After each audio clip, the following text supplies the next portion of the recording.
All right, today we're going to move on to our last unit.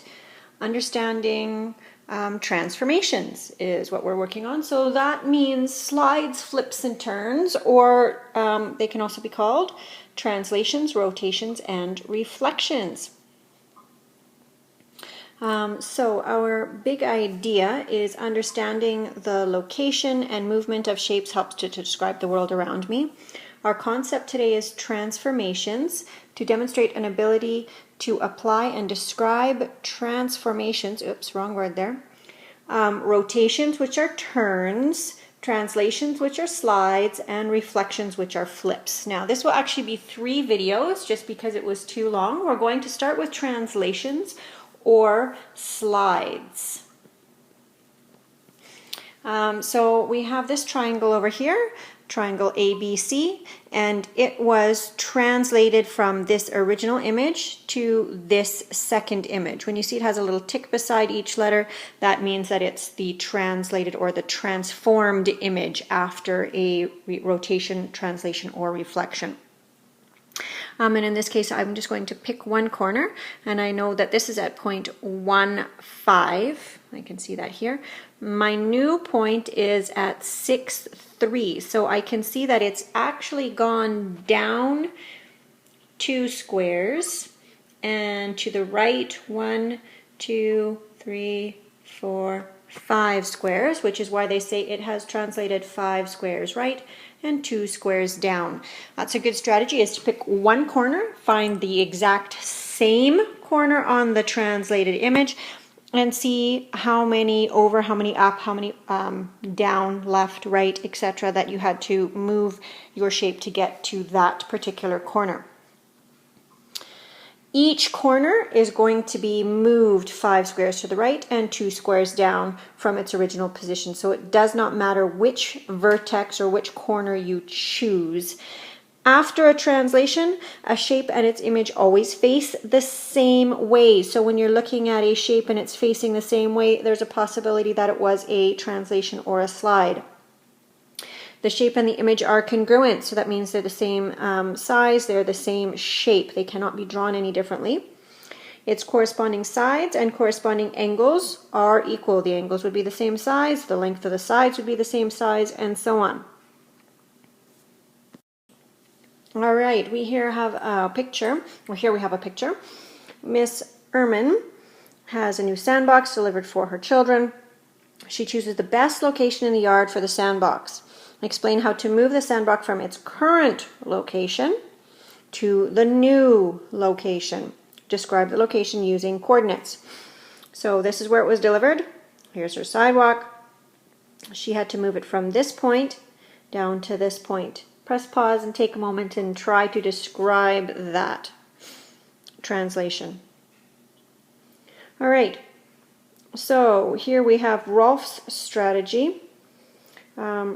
Because the sandbox is shaped like an L, I would like to fit it best in the corner, so this is the spot that he's chosen to put it.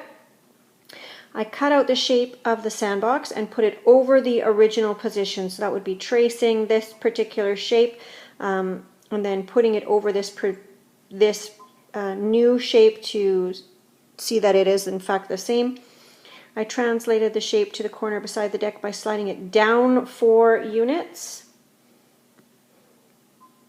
1, 2, 3, 4, and left 10 units. 1, 2, 3, 4, 5, 6, 7, 8, 9, 10. And I have to go right to this corner because this was the same corner that I was using on that shape. So yes, 4 down and then 10 to the left would be a good description of the translation here. And you can see he's got the coordinates. Remembering, as always, coordinates are always over and then up. So this point is 0, 0, or origin. This point is 0, up, and 2 over. Or sorry, this point is here is 0 over and 2 up. That's that point. 1 over and 2 up is that point. 1 over and 1 up would be that point. 2 over and 1 up would be that point, and 2 over and 0 up would be that point. So those are the coordinates. Remember that coordinates must have brackets around them and a comma in between them to indicate that they are coordinates that need to be graphed on a grid. All right, now we're going to try something. We're just going to do the translation though.